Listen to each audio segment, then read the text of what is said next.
কথায় আছে না, আপন কোনোদিন পর হয় না, আর পর কোনোদিন আপন হয় না। আপন আপনই থেকে যায়, পর তো পরই থেকে যায়। আপন মানুষ একটু বেশি কাঁদায়, পরেও দেখবেন দিন শেষে আপনরাই পাশে থাকবে আর অন্যরা শুধু ক্ষণিকের জন্য সঙ্গ দেবে। ভাইরে, দুনিয়াটা এত সোজা নয়। দুনিয়াতে চলতে হলে অনেক কিছু শিখতে হয়, অনেক কষ্ট আঘাত সহ্য করতে হয়। আজ হয়তো বা মা না হইলে বুঝতাম না যে মায়েদের আসলে কতটা দায়িত্ব থাকে, তাই না? তো হ্যালো এভরিওয়ান, আসসালামু আলাইকুম। কেমন আছেন সবাই? আশা করছি ভালো। প্রতিদিনের মতো একটা ডেইলি ব্লগ নিয়ে আপনাদের সাথে হাজির হয়ে গেলাম আমি ঢাকা সাভার থেকে। আপনারা কোথা থেকে অবশ্যই কমেন্ট করে জানাবেন। সকাল সকাল মেয়েকে রেডি করে দিলাম, মেয়ে চলে গেল বাবার সাথে স্কুলে। এদিকে আমারও কাজও শুরু হয়ে গেল। প্রথমে বেডটা গুছিয়ে আমি এখানে কিছু কাপড় ছিল ওগুলা এখন গোছাইয়ে নিব। আর পাশের রুমে আমার ছোট বাবুটা ঘুমাচ্ছিল, ওকে আর বিরক্ত করি নাই। ও ঘুমাইতে ঘুমাইতে আমি সব কাজ কমপ্লিট করে নিব। আসলে মায়েদের যে অনেক দায়িত্ব সেটা হয়তো বা যারা মা হন নাই তারা বুঝবেন না। সংসারে যে কত কাজ সেটা একটা নারী জানে। আগে কখনো কল্পনাও করতে পারি নাই যে আমারও একটা সংসার হবে আর এত এত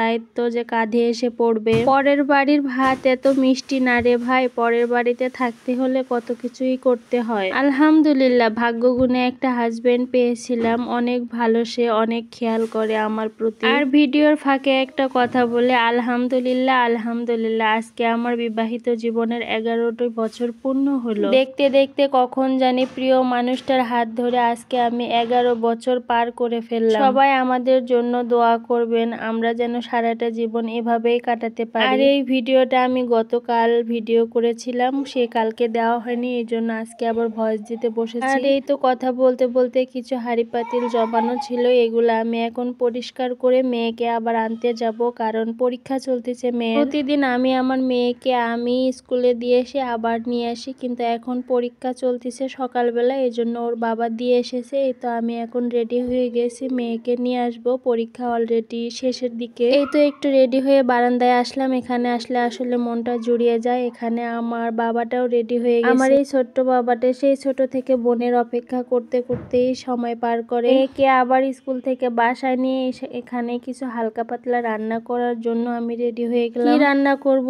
বুঝতেই পারতেছি না, পরে ভাবলাম যে আজকে একটু ভাজি এগুলাই রান্না করি। এই তো একটু পটল ভাজি করে নিলাম। পটল ভাজিটা আমার তেমন পছন্দ না, বাট আমার সাহেবের প্রচুর পছন্দ, এই জন্য আমাকে পটল ভাজি করে দিতে হয় এভাবে। আপনারা কে কিভাবে পটল ভাজি খেতে পছন্দ করেন একটু জানাবেন। সাথে করলা ভাজিও রান্না করেছিলাম, আর ওদিকে পেঁপে দিয়ে মাংস রান্না করতেছিলাম। সময়ের অপেক্ষায় আসলে সবকিছু শেয়ার করতে পারি না, এই জন্য দুঃখিত। রান্না বান্না শেষ করে এই তো এখন চুলাটা ক্লিন করে গোসল করে বা তারপর বাবুদেরকে খাওয়াই দিব, তারপর আমি একটু ঘুমাবো। তো এই ছিল আজকের ভিডিও।